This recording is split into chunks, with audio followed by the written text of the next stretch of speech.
Welcome to the podcast. I'm Steve McDonald, founder of Content Strategies. We've got a really interesting conversation today with Mariana Just. She is the VP of Revenue Marketing for a company called Acrolinx, a content governance company. We talk about the importance of content and thought leadership content and how that can be used as an advantage, a competitive advantage for you and your company. So you and I are both very vested in content, right? And believers in content by the companies and the roles that we play. But if you had to put the importance of content on a scale of its overall impact on the success of the business, where 1, not at all, 10, content would be vital, right? Where would you put content on that scale, 1 to 10? It's vital. I think it's oxygen.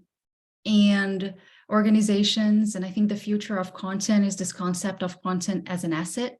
What is your content worth? And we can help our customers figure all of that out. But a lot of organizations are not talking enough about the value of content. We know how much a lead costs, we know how much an opportunity costs, but we are not talking enough about cost of content and this concept of content as an asset. So it's absolutely vital. I sometimes like to make provocative statements. One of the ones that I make is that there is no demand generation without content. And sometimes I will talk to organizations who they'll come in, oh, I need to build my demand gen function and that engine, and I'll bring content in later. Absolutely not. You either need to have that content machine going, or you bring them both together at the same time, but it is absolutely vital. And the reason why it's vital is because what demand gen is promoting is content. That's the product. Yeah, that's what we are using to educate. And I also am anti saying that it's bait or it's to sell. It's to educate.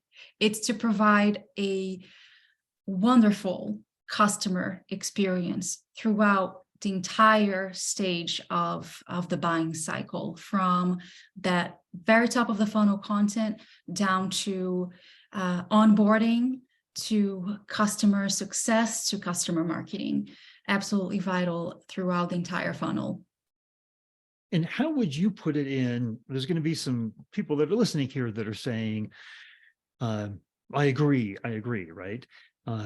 What is the role when you think about content?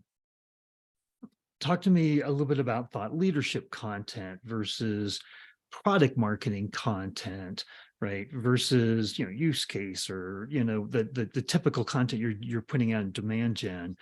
Like, how are you in your mind kind of separating out the different kinds of content that we should be creating?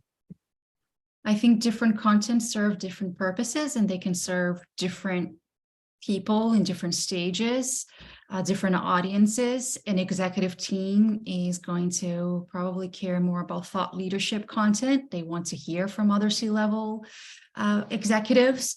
So writing that way, you probably don't want to form in front of something you're going to offer to an executive team, right? So there is thinking about what does the executive leader wants and needs versus what the person that's doing the evaluation of the product, right? Because oftentimes it's a C-level executive saying, go evaluate this, come back to me. And with that person that's evaluating, you're giving more tactical, maybe educational content about how to go about, let's say, using Acrolinx, right?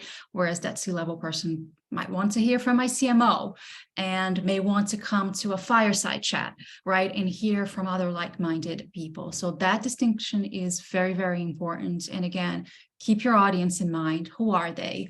And where they like to look at content, read content, what types of content they prefer, and build sort of your ecosystem that way. It's interesting. Thought leadership content, it impacts the top of the funnel, it impacts the bottom of the funnel. Yeah. I think it's a stat. It was 56% of the B2B buying decision is actually emotionally based. So the company, certainly its products, its features, the solutions have to make sense, right?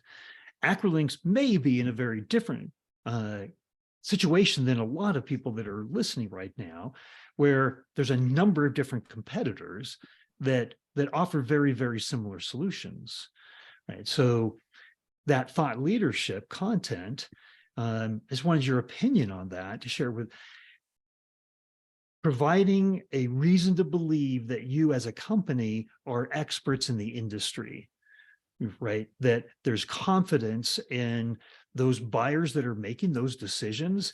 They want to know where the industry is going, right? They want to hear a point of view that they're not hearing from everyone else. Yes. And so 100%. there's a big role in that. In fact, that these decisions that are being made, lots of times are being made on a risk-averse basis, very emotionally charged, right? So what's your thought in terms of kind of the importance of thought leadership content and impact on the pipeline and revenue? Yeah, I thought you said something interesting, which is the developing that opinion, right? And I think thought leadership is a lot about that. You are saying something with authority and you are distributing that out, whether you're creating sort of and building your own network on LinkedIn, right? We see that so much today with a lot of influencers who are sharing their opinion, and now you've got a flock of people following them and going by what they say. I think that that's really important. Develop your opinion and your narrative and build towards that, right? It can come in the form of a podcast. It can come in the form of, like I said earlier, a little fireside chat and bringing people together in this community.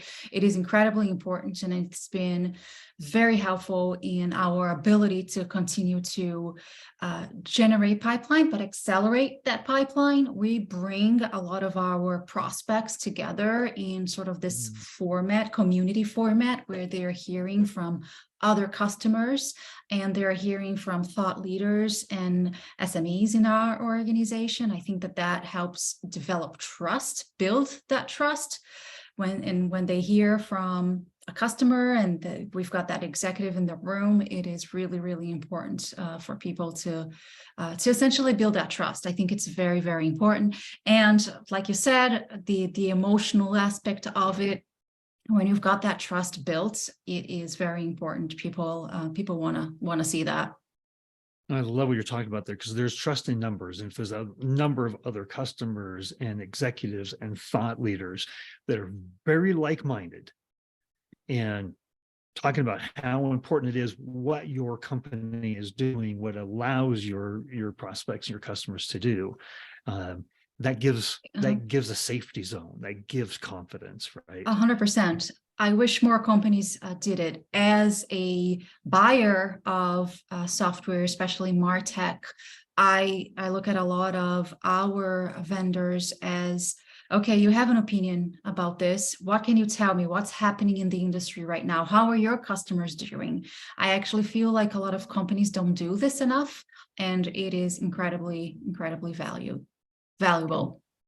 And no company wants to be a vendor, right? We want to be partners with our customers. Solution provider, right. And everything that you've just been talking about there takes you from a vendor to a partner, and a partner is going to help with the overall success of their customers. And so that translates, yes, it resonates from what you do, but how it impacts the greater industry and their success. And yeah, just selling on features and benefits and not bringing that greater conversation together and leading that conversation pretty much is going to guarantee you to relegate yourself to being a vendor in the industry. Yes, 100%. You don't want to just be that vendor. You want to be that partner, and there's many ways to do that, and very, very important. Well, Mariana, thank you very much.